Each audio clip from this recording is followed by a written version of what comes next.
17 अगस्त के लिए इसरो का बड़ा प्लान। दबाएंगे असली बटन और टूट जाएगा चंद्रयान-3 दो टुकड़ों में, जिसे देख रूस छोड़िए भारत के खिलाफ षड्यंत्र रचने वाला चीन भी हुआ हैरान। साथियों, रूस अपना लूना 25 को छोड़कर यह सोच रहा होगा कि शायद भारत इससे डर जाएगा, लेकिन इसरो को इससे कोई फर्क नहीं पड़ा, बल्कि उन्होंने तो ट्वीट करके रूस को बधाई दे दी है और कहा है कि चलो चांद पर मिलेंगे। जी हां, चंद्रयान-3 इस वक्त चांद की कक्षा में परिक्रमा कर रहा है और अब बड़ी खबर यह है कि आज 16 और 17 अगस्त के दिन इंडियन स्पेस रिसर्च ऑर्गेनाइजेशन हमारे इस बाहुबली स्पेसक्राफ्ट का असली बटन दबाने वाली है, जिससे चंद्रयान-3 की इस चांद की यात्रा में दो बड़े बदलाव होंगे। दरअसल 5 अगस्त के दिन इसरो के वैज्ञानिकों ने चंद्रयान-3 को चांद के गुरुत्वाकर्षण की ओर धकेल दिया था और उस दौरान चांद ने इसे अपनी 164 किलोमीटर इंटू 18,074 किलोमीटर की अंडाकार कक्षा में पकड़ लिया था, जिसके बाद समय समय पर लूनर ऑर्बिटर मैन्यूवरिंग परफॉर्म करके लगातार इसकी कक्षा को घटाया जा रहा था। और अब 16 अगस्त यह वह दिन है जब चंद्रयान-3 की अंडाकार कक्षा को घटाकर इसे 100 किलोमीटर इंटू 100 किलोमीटर की गोलाकार कक्षा में भेजा जाएगा। यह प्रक्रिया डी-ऑर्बिटिंग के नाम से जानी जाती है और इसरो के वैज्ञानिक इसे चांद की 5वीं ऑर्बिट में ठीक उस समय कर चुके हैं जब ये चांद की सतह से पूरे 100 किलोमीटर की ऊंचाई पर पहुंचा। दोस्तों, 100 किलोमीटर की कक्षा पकड़ने की यह प्रक्रिया इतनी अहम इसलिए है क्योंकि किसी भी घूमती हुई चीज को उसके अंडाकार रास्ते में से निकालकर गोलाकार रास्ते में रखने के लिए सही रफ्तार और एंगल की जरूरत पड़ती है। और जैसा कि आप जानते हैं कि चांद की इसी कक्षा में चंद्रयान-3 का propulsion मॉड्यूल कई सालों तक लगातार ये घूमता रहेगा। इसलिए एंगल अगर 1 डिग्री भी इधर उधर हो गया तो propulsion मॉड्यूल हर चक्कर में चांद से दूर चला जाएगा और एक समय ऐसा आएगा जब ये चांद के गुरुत्वाकर्षण से निकलकर डीप स्पेस में खो जाएगा और इससे मिशन फेल भी हो सकता है। इसलिए इसरो के वैज्ञानिकों ने इस प्रोसेस के लिए तगड़ी प्लानिंग करी है। आज 16 अगस्त के दिन चंद्रयान-3 के इंजन का बटन दबाया, जिससे इंजन ऑन होकर सुबह 8:38 से 8:39 के बीच में 5वीं कक्षा बदल चुका है, जो 100 x 100 किलोमीटर की ऑर्बिट होगी।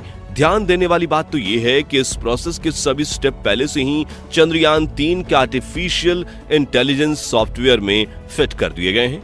यानी अगर मानो धरती से कोई चूक हो भी जाती है तो आर्टिफिशियल इंटेलिजेंस इसे अपने आप ही ठीक कर लेगा। दोस्तों, यह काम कितना मुश्किल है आप उसका अंदाजा इसी बात से लगा सकते हैं कि रूस का लूना 25 स्पेसक्राफ्ट आज 16 अगस्त के दिन चांद की कक्षा में पहुंच गया है। यानी धरती से चांद की पहली कक्षा तक के ये सफर कुछ चुटकियों में करने वाला लूना चांद की पहली और 5वीं ऑर्बिट तक पहुंचने के लिए रूस का लूना अगले 5 से 6 दिनों तक चक्कर काटता रहेगा। अब चंद्रयान-3 की बात करें तो आज 16 अगस्त के दिन 100 x 100 किलोमीटर के ऑर्बिट में धमाकेदार एंट्री करने के बाद हमारा चंद्रयान इस कक्षा में कुछ दिन आराम से चक्कर लगाएगा, लेकिन उससे पहले 17 अगस्त को इसी कक्षा में चक्कर लगाते हुए चंद्रयान-3 का propulsion मॉड्यूल इसके लैंडर मॉड्यूल से अलग होगा। साथियों, इस प्रोसेस को करने के लिए स्पेस क्राफ्ट के दोनों हिस्सों को जोड़ने वाले हुक खोले जाएंगे, जिसके बाद पिछले हिस्से की रफ्तार धीरे धीरे कम की जाएगी ताकि आगे वाला हिस्सा अपनी कक्षा में आगे बढ़ जाए और बिना किसी नुकसान के दोनों हिस्से अलग हो जाएं। जिसके बाद चंद्रयान-3 का लैंडर और propulsion मॉड्यूल दोनों ही चांद के 100 x 100 किलोमीटर की कक्षा में अलग अलग घूमते रहेंगे। propulsion मॉड्यूल तो यहाँ इसी तरह से चक्कर लगाता रहेगा, लेकिन 20 अगस्त के दिन चंद्रयान-3 का विक्रम लैंडर अकेले ही चांद की ऑर्बिट को और कम करके 100 x 30 किलोमीटर की ऑर्बिट पकड़ेगा और जहां से 30 किलोमीटर की ऊंचाई से वो अपनी रफ्तार को धीरे धीरे कम करते हुए चांद की सतह की तरफ बढ़ेगा। बता दें कि इस दौरान पहले तो लैंडर की रफ्तार को बढ़ाकर इसे सतह की तरफ धकेला जाएगा, लेकिन सतह के करीब पहुंचते हुए इसकी रफ्तार को धीरे धीरे कम किया जाएगा, जो काम इसमें लगे लेजर एल्टीमीटर और लेजर डॉपलर वेलोसिमीटर सेंसर्स की मदद से किया जाएगा। दोस्तों, लैंडिंग के दौरान चंद्रयान-3 के विक्रम लैंडर की रफ्तार कई हजार किलोमीटर से घटाकर सिर्फ 7.2 किलोमीटर प्रति घंटा कर दी जाएगी। जिससे ये चांद की सतह को छूते ही रफ्तार से आने वाले प्रेशर की वजह से टूटकर बिखर न जाए और चांद की सतह पर सॉफ्ट लैंडिंग कर पाए। इस तरह से अपने सफर में आगे बढ़ते हुए 23 अगस्त के दिन शाम के करीब 5:47 पर चंद्रयान 3 का विक्रम लैंडर चांद की सतह पर कदम रखेगा, जिसके बाद ये अगले एक लूनर दिन यानी कि पृथ्वी के 14 दिनों तक चांद पर एक्सपेरिमेंट करेगा, जिसमें इसकी सहायता इसके अंदर मौजूद 6 टायरों वाला 26 किलो का रोबोट यानी प्रज्ञान रोवर करेगा। जी हां, विक्रम लैंडर में चांद की सतह पर ट्रैवल करने के लिए कोई टायर नहीं लगे हैं, बल्कि ये तो सिर्फ एक जगह खड़ा होकर अपना काम करेगा और अपने उपकरणों की मदद से ये डेटा कलेक्ट करेगा। जबकि दूर दराज के इलाकों में डेटा कलेक्ट करने के लिए इसके साथ चांद पर भेजे गए प्रज्ञान रोवर का इस्तेमाल किया जाएगा। दोस्तों, जैसा कि आप जानते हैं कि वैज्ञानिक डेटा के सिवाय कुछ दावा नहीं करते। ऐसे में इसरो के चीफ एस सोमनाथ ने चंद्रयान 3 को लेकर ऐसा दावा कर दिया है जो सुनकर आपका सीना गर्व से चौड़ा हो जाएगा और भारत के दुश्मनों की टेंशन बढ़ जाएगी। दरअसल एक प्रेस कॉन्फ्रेंस में इसरो के प्रमुख एक सोमनाथ ने कहा कि अब चंद्रयान 3 को कोई नहीं रोक सकता और चंद्रयान 3 का विक्रम लैंडर किसी भी हाल में चांद की सतह पर सॉफ्ट लैंडिंग करेगा। आगे उन्होंने बताया कि अगर चंद्रयान के 2 इंजन बंद भी हो जाते हैं या सारे सेंसर का काम करना बंद हो जाता है तो भी ये चांद पर लैंड करेगा, क्योंकि चंद्रयान 3 को इसी तरह डिजाइन किया गया है कि ये लैंड करके ही दम लेगा, यानी ये एक साथ कई फेलियर झेलेगा। अगर इसका एल्गोरिथम काम करता रहा और propulsion मॉड्यूल ठीक से चलता रहा तो इसका चांद पर उतरना तय है।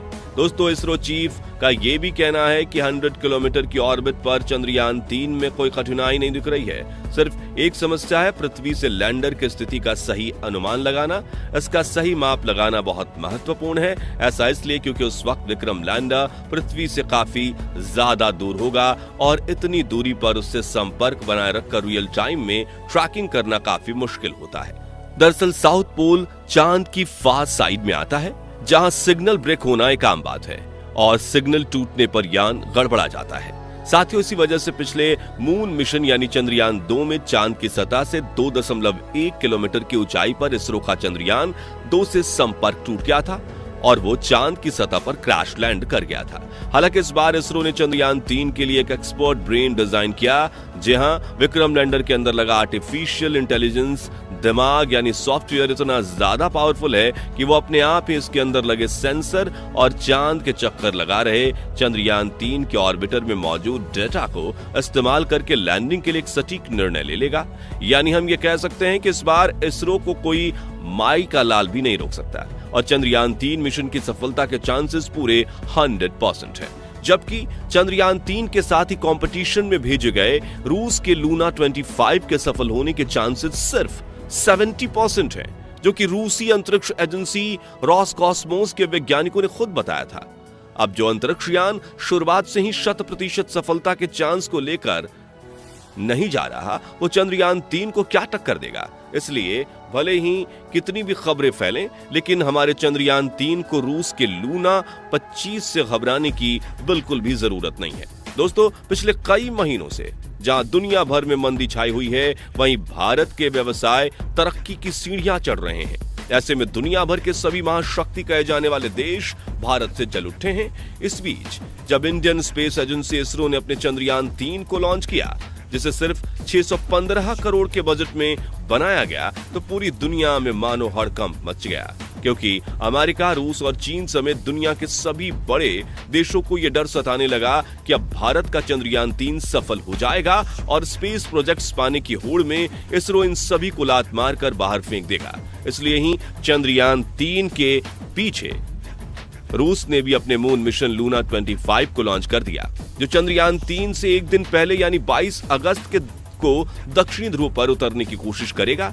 ऐसा इसलिए क्योंकि लूना 25 को हड़बड़ी में डायरेक्ट रूट से चांद पर भेजा जा रहा है, जबकि चंद्रयान 3 मजे से अंतरिक्ष की सैर करते हुए वहां पहुंचा है। तो दोस्तों, अगर आप इसरो के इस मेगा मून मिशन को सपोर्ट करते हैं तो जल्द से जल्द कमेंट सेक्शन में जय जवान जय किसान के साथ चंद्रयान भी लिख दीजिए। जी हां, जय चंद्रयान लिखना है ताकि इसरो के वैज्ञानिकों को भी पता चले कि पूरा भारत उनके साथ खड़ा है।